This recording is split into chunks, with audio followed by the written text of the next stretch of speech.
మన ఆచారాలు, సంస్కృతి, సాంప్రదాయాలకు స్వాగతం. అందరూ ఎలా ఉన్నారు? నేనైతే చాలా బాగున్నాను. మీరు ఎలా ఉన్నారో కామెంట్ రూపంలో తెలియజేసేయండి. మరి వీడియో కోసం ఎదురు చూస్తున్నారా? ఒక మంచి కథను తెలుసుకుందామా మరి? ఈ ప్రపంచాన్ని సృష్టించిన దేవుడు ఎవరు? బ్రహ్మ. అవును. ఈ విశ్వం, ఈ జీవితం, మనం అన్నీ బ్రహ్మ సృష్టి. కానీ ఒక పెద్ద ప్రశ్న, అలాంటి సృష్టికర్తకు ఎందుకు ఆలయాలు లేవు? ఎందుకు ఆయనను ఎవరు పెద్దగా పూజించరు? ఇది కేవలం ఒక సందేహం కాదు, ఇది ఒక గొప్ప రహస్యం. శివుడి శాపమా, సరస్వతీదేవి కోపమా, లేక దీనికి మరేదైనా లోతైన అర్థం ఉందా? తెలుసుకుందామా మరి? ఈరోజు మనం ఈ రహస్యాన్ని పూర్తిగా తెలుసుకుందాం. బ్రహ్మ జననం, సృష్టి ప్రారంభం. సృష్టి ప్రారంభంలో ఎక్కడా ఏమీ లేదు, శూన్యం, చీకటి. ఆ సమయంలో విష్ణు క్షీరసాగర మదనంలో యోగ నిద్రలో ఉన్నాడు. ఆయన నాభి నుండి ఒక కమలం పుట్టింది. తర్వాత ఆ కమలం మీదే జన్మించాడు బ్రహ్మ. బ్రహ్మ మొదట అయోమయంలో ఉన్నాడు.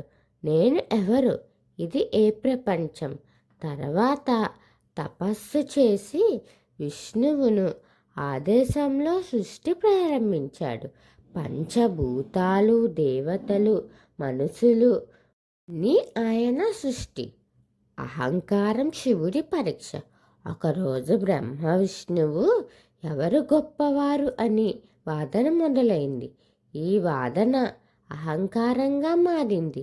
అప్పుడు అకస్మాత్తుగా శివుడు ఒక అనంతమైన అగ్నిస్తంభంగా ప్రత్యక్షమయ్యాడు. ఈ జ్యోతి మొదలు అంతం కనుకోండి అని చెప్పాడు. విష్ణు వరాహ రూపంలోకి కిందికి వెళ్ళాడు. బ్రహ్మ హంస రూపంలోకి పైకి వెళ్ళాడు. విష్ణు ఎంత వెతికినా చివరా దొరకలేదు. ఆయన నిజం చెప్పాడు, నాకు తెలీదు అని. కానీ బ్రహ్మ ఒక కేతికి పువ్వుని సాక్షిగా పెట్టి, నీకు చివర కనిపించింది అని నాకు అని అబద్ధం చెప్పాడు. శివుడి కోపం, శాపం. శివుడి కోపంతో మండిపోయాడు. సత్యాన్ని వదిలి అబద్ధం చెప్పావు అని బ్రహ్మను శపించాడు. భూమిపై నీకసలు ఆలయాలు ఉండవు, పూజలు జరగవు. అంతేకాదు, కేతకి పువ్వును కూడా పూజల్లో నిషేధించాడు. ఇది బ్రహ్మ పూజలు లేకపోవడానికి ప్రధాన కారణం. సరస్వతీదేవి కోపం.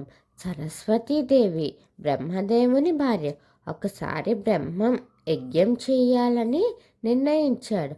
ఆ యజ్ఞానికి సరస్వతీదేవి రావాలి, కానీ ఆమె ఆలస్యంగా వచ్చింది. అప్పుడు కోపంతో బ్రహ్మ యజ్ఞం ఆగకూడదు అని మరొక దేవతతో యజ్ఞం ప్రారంభించాడు. సరస్వతీదేవి వచ్చి చూసి నన్ను గౌరవించలేదు అని కోపంతో నీకు పూజలు ఉండవు అని చెప్పించింది. బ్రహ్మ అమలు నిజం ఏమిటంటే, బ్రహ్మకు ఆలయాలు లేవు అనేది పూర్తిగా నిజం కాదు. ప్రసిద్ధమైన ఆలయం పుష్కర్ బ్రహ్మ ఆలయం. ఇది భారతదేశంలో అత్యంత ప్రసిద్ధ బ్రహ్మ ఆలయం. కార్తీక మాసంలో భారీ జాతర జరుగుతుంది. ఇంకా కొన్ని చిన్న చిన్న ఆలయాలు ఉన్నాయి. ఇందులో లోతైన తత్వం ఉంది. ఇది కేవలం శాపం మాత్రమే కాదు, దీని వెనుక లోతైన అర్థం ఉంది. బ్రహ్మ సృష్టి ప్రారంభం, విష్ణు జీవితం పోషణ, శివుడు అంతం మోక్షం. మనిషి ఎక్కువగా ఏమి కోరుకుంటాడంటే సమస్యలు పోవాలి అని. సమస్యలు పోవడానికి శివ పూజ, జీవితం బాగుండాలికి విష్ణు పూజ. కానీ సృష్టి ఇప్పటికే జరిగిపోయింది, అందుకే బ్రహ్మ పూజ తక్కువగా ఉంటుంది. జీవన సత్యం ఏంటి అంటే, ఈ కథ మనకు ఒక గొప్ప పాఠం చెబుతుంది. అహంకారం నాశనం చేస్తుంది, అబద్ధం చెప్పకూడదు. సంబంధాలను గౌరవించాలి. పదవి ఎంత పెద్దదైనా ధర్మం కంటే పెద్దది కాదు. ఒక మంచి కథను తెలుసుకున్నాం కదా మరి. మరిన్ని కథల రహస్యాల కోసం ఎదురు చూస్తూ ఉండండి. మన ఆచారాలు, సంస్కృతి, సాంప్రదాయాలు వీటి మీద మీకు ఆసక్తిగా ఉంటే నా ఛానల్ని సబ్స్క్రైబ్ చేసి అలాగే పక్కనే ఉన్న బెల్ ఐకాన్ క్లిక్ చేయండి.